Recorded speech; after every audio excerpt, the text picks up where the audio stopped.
தங்கம் விலை நிச்சயமாக 25,000 தொட போகுதுங்க. அப்படிலாம் இல்லைங்க. தங்கம் எப்படி ஒரு 15% இந்த இடத்துலேருந்து குறையும்.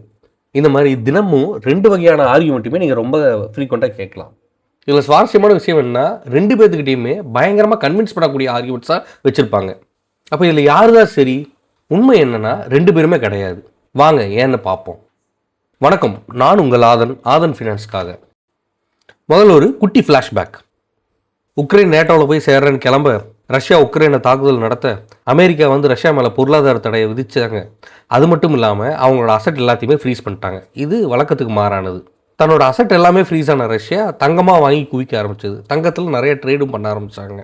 கச்சா எண்ணெயை விற்கிறது, தங்கமாக வாங்கிக்கிறதுன்ற மாதிரியான ட்ரேடெல்லாம் நிறைய பண்ண ஆரம்பித்தாங்க. இதை பார்த்த சைனா, நம்மளுக்கும் நாளைக்கு இதே நிலைமை வரலாம், அமெரிக்காவை நம்பி அவன் டாலரை வாங்கி வச்சிருக்க முடியாத முடிவு பண்ணி அவங்களும் தங்கமாக வாங்கி குவிக்க ஆரம்பித்தாங்க. இதை பார்த்த பெரும்பாலான நாடுகளோட சென்ட்ரல் பேங்க்ஸு அவங்களும் தங்கத்தை வாங்கி சேமிக்க ஆரம்பித்தாங்க. இது எந்த அளவுக்கு ஆயிடுச்சுன்னா, ஒரு பாயிண்டில் உலகத்தோட ஃபேவரட் ட்ரேட் கரன்சின்ற நிலைமையை டாலர் இழந்துருமோ அப்படின்ற ஒரு சுச்சுவேஷனுக்கே வந்துருச்சு. இந்த சுச்சுவேஷன் கொஞ்சம் கொஞ்சமாக ஏறி கடைசியில் தங்கம் அதோட ஆல் டைம் ஹையான $5,600 போல் ரீச் பண்ணிடுச்சு ஒரு அவுன்ஸுக்கு. அந்த பாயிண்ட்லேருந்து தங்கம் இந்த கடந்த 6 மாதத்தில் 30% சரிஞ்சிருக்கு. வெறும் 6 மாதத்தில். தற்போதைய சுச்சுவேஷனுக்கு வருவோம். ஃபெட் இன்ட்ரெஸ்ட் ரேட்டை கட் பண்ண போகிறாங்க, தங்கம் ராக்கெட்டில் ஏறி பறக்க போகுது அப்படின்னு சொல்லக்கூடியவங்க அடுக்கக்கூடிய காரணங்கள் என்னன்னு பார்த்தீங்கன்னா, இன்ஃப்ளேஷன் கூல் ஆகிட்டு இருக்கு, நாட்டில் வேலை வாய்ப்பின்மை கூடிட்டே போகுது, உலகத்தில் இருக்கக்கூடிய போர்ச்சூழல், பதற்றம், இது எல்லாத்தையும் மீறியுமே பார்த்தீங்கன்னா ஆயில் பிரைஸ் ரிலேட்டிவாக ஸ்டேபிளாக இருக்குது, ரொம்ப அதீதமாக ஏற கிடையாது.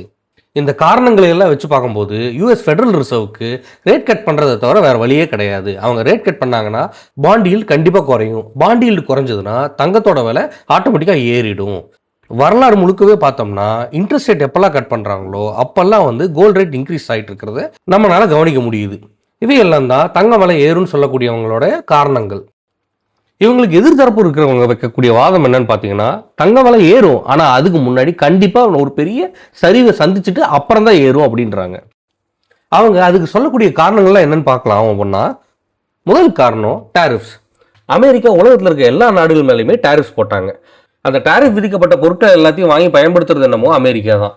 அப்போ அந்த டாரிஃப்ஸ் எண்ட் ஆஃப் த டே அந்த கஸ்டமர் மேலே தான் விழுக போகுது. அதுக்கு அடுத்தது என்னதான் கச்சா எண்ணெய் விலை ஸ்டேபிளாக இருந்தாலுமே, மிகப்பெரிய அளவுக்கு உயரலன்னாலுமே, இந்த ஹார்முஸ் நீரை மூடி வச்சிருந்த சமயத்தில் நிறையா பொருளாதார தேக்கங்களே உருவாயிடுச்சு. பொருள் போக்குவரத்து எல்லாமே பாதிக்கப்பட்டுச்சு. அதோட இம்பாக்ட் எல்லாமே இன்ஃப்ளேஷன்ல இனிமேல் தான் தெரிய வரும்னு சொல்றாங்க. இந்த காரணங்கள் எல்லாம் பார்த்தோம்னா இன்ஃப்ளேஷனை மேலே தூக்கி போயிடும், அதை அவ்வளோ ஈஸியாக கீழே இறக்கவே முடியாது அப்படின்னு இவங்க கணிக்கிறாங்க.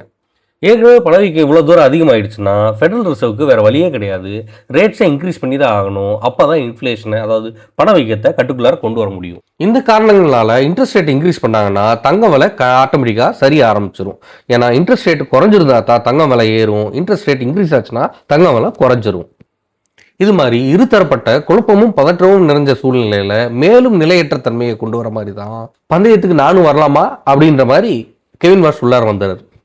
ஃபெடரல் ரிசர்வுக்குள்ளாரே இரு சார்பு நிலை எடுக்கக்கூடிய கும்பல் இருக்காங்க.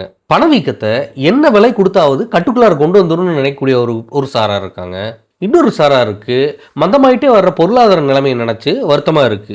அவங்கள பொறுத்த வரைக்கும் பொருளாதாரத்தை மீட்டெடுக்கணும், வேலையில்லா திண்டாட்டத்தை உடனடியாக கட்டுக்குள்ளார கொண்டு வரணும் அப்படின்றது அவங்களுக்கு ப்ரையாரிட்டியா இருக்கு. இதுக்கும் மேல பாத்தீங்கன்னா உலக அரசியல் வட்டத்தில் நடக்கக்கூடிய நிறைய பதற்றங்கள் மேலும் ப்ரெஷரை கொண்டு வருது. இந்த இரு சாராரில் ஃபெடரல் பாலிசியை யார் இன்ஃப்ளூயன்ஸ் பண்ண போகிறாங்க அப்படின்ற ஒரு கேள்வி இருக்கும்போது மேலும் ஒரு நிலையற்ற தன்மை உருவாகிடுது. இதில் எல்லாத்தோட கவனத்தையும் இருக்கிறது பார்த்தீங்கன்னா கெவின் வார்ஸ் தான். கெவின் வார்ஸ் கடந்த காலங்களில் ஒரு ஹாக்காக தான் அறியப்படுறாரு. அதாவது ஒரு பருந்து, இன்ட்ரெஸ்ட் ரேட்டை அதிகமாக வச்சு இன்ஃப்ளேஷனை கட்டுக்குள்ளார வச்சிருக்கக்கூடிய ஒரு பாலிசி கொண்ட ஒரு நபர். இவரை அமெரிக்க பிரசிடென்ட் ட்ரம்ப் தான் நியமிச்சாரு. ட்ரம்ப்புக்கு இன்ட்ரெஸ்ட் ரேட்டை கட் பண்ணுன்றது தான் எண்ணம். ஆனால் ட்ரம்ப்போட டெசிஷனையே தான் கெவின் வார்ஸ் அப்படியே ஃபாலோ பண்ணுவாரா அப்படின்ற கேள்வி எல்லாத்துக்கும் இருக்குது. ஃபெடரல் ரிசர்வ் சேர்ன்றது பார்த்தீங்கன்னா ரொம்பவே இண்டிபெண்ட்டான ஒரு பொசிஷன். அவரை யாராலையும் கட்டுப்படுத்த முடியாது. இந்த பாலிசி இப்படி தான் நடத்தணும், அந்த பாலிசி அப்படி தான் மாற்றணும், நான் சொல்கிற மாதிரி நடத்துங்க அப்படின்னு அவர் யார் பேச்சையும் கேட்டு நடக்க வேண்டிய அவசியம் அவருக்கு கிடையாது. அப்போ கெவின் வார்ஸோட டெசிஷன் எல்லாமே பார்த்தீங்கன்னா இண்டிபெண்ட்டாக மார்க்கெட்டை அவர் எப்படி அனலைஸ் பண்ணுறாரு, என்ன மாதிரி தாக்கங்கள் பொருளாதாரத்தை உண்டாகுது, அதை எப்படி கட்டுக்குள்ளார வச்சுக்கிறது அப்படின்னு அவரோட தனிப்பட்ட மதிப்பீடுகளை பொறுத்து தான் அவரோட பாலிசி இருக்க போகுது.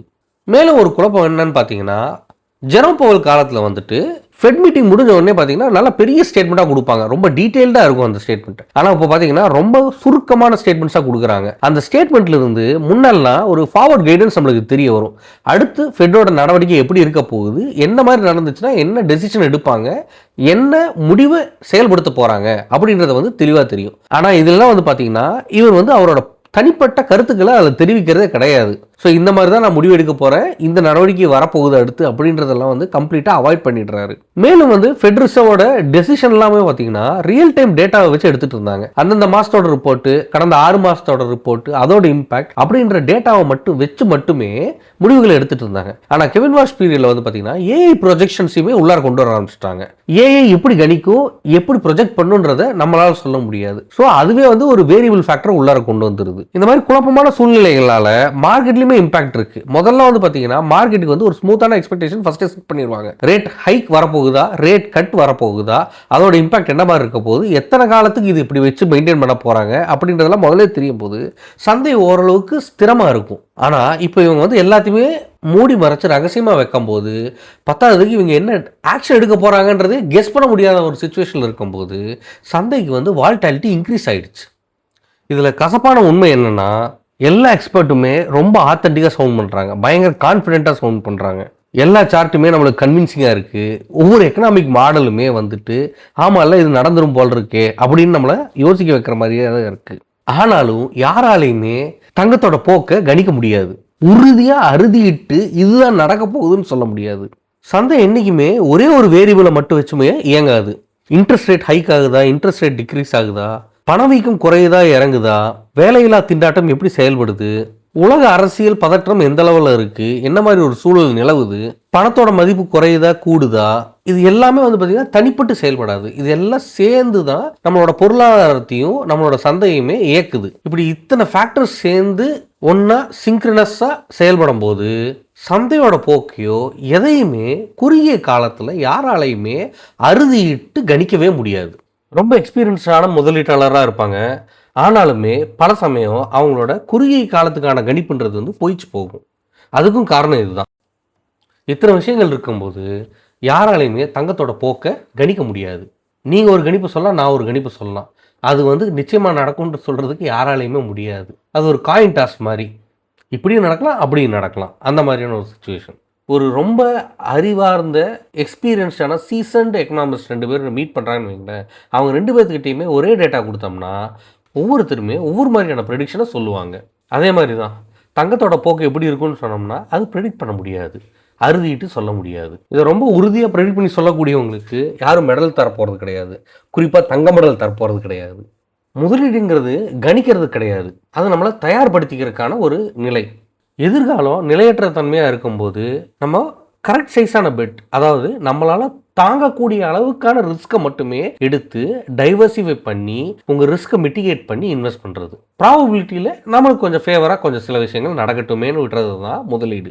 தங்கத்தோட விலையேற்றத்தில் அடுத்த 5000 விலையேற்றம் எப்போ வரும்னு கெஸ் பண்ணுறதை விட உங்களோட ரிஸ்க்கை நீங்கள் எப்படி மேனேஜ் பண்ணுறீங்கன்றதுல கான்சென்ட்ரேட் பண்ணலாம். தங்கம் விலை கண்டிப்பாக ஏற போகுதுன்னு சொல்லிட்டு பயங்கர புல்லிஷாக இருக்கீங்கன்னா எல்லாத்தையும் கொண்டு போய் ஒரே சமயத்தில் இன்வெஸ்ட் பண்ணாமல் கிராஜுவலாக இன்வெஸ்ட் பண்ணுங்கள். அதே மாதிரி தங்கத்தோட விலை இறங்க போகுதுன்றது மாதிரி நீங்கள் ஃபீல் பண்ணீங்கன்னா அதோட பாட்டம் மோஸ்ட் ப்ரைஸை இதுதான் இருக்க போகுது, அங்கே வந்தால் தான் இன்வெஸ்ட் பண்ணுவேன்னு வெயிட் பண்ணாமல் இப்போ இருந்தே கிராஜுவலாக கொஞ்சம் கொஞ்சமாக இன்வெஸ்ட் பண்ண ஆரம்பிங்க.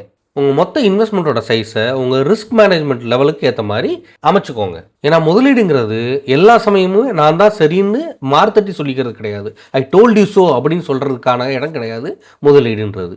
நீங்கள் எடுக்கக்கூடிய சரியான முடிவுகளோட பலன்கள் பல்கி பெருகி மிகப்பெரிய அளவில் உங்களுக்கு கிடைக்கிற வரைக்கும் இந்த சந்தையில் நீங்கள் சர்வைவ் ஆகிட்டு இருக்கிறது தான் முதலீடுங்கிறது. இந்த வீடியோட ஆரம்பத்தில் தங்கத்தோட விலை ஏறும்னு சொல்கிறவங்களும் தப்பு, தங்கத்தோட விலை வீழும்னு சொல்கிறவங்களும் தப்புன்னு ஏன் சொன்னோன்றது இப்போ புரிஞ்சிருக்கும்னு நினைக்கிறேன். இந்த வீடியோவில் நான் சொன்ன விஷயம் உங்களுக்கு பயனுள்ளதாக இருக்கும்னு நம்புகிறேன். மேலும் கற்போம். இந்த கண்டென்ட் உங்களுக்கு பிடிச்சிருந்தா இந்த வீடியோவை லைக் பண்ணுங்கள். இந்த வீடியோ யாருக்கெல்லாம் பயனுள்ளதாக இருக்கும்னு நினைக்கிறீங்களோ அவங்களுக்கெல்லாம் கண்டிப்பாக இதை ஷேர் பண்ணுங்கள். இதை பற்றின உங்கள் கருத்துக்களை ஃபீட்பேக்ஸை கமெண்ட்டில் தெரியப்படுத்துங்க. Let's grow together. நன்றி.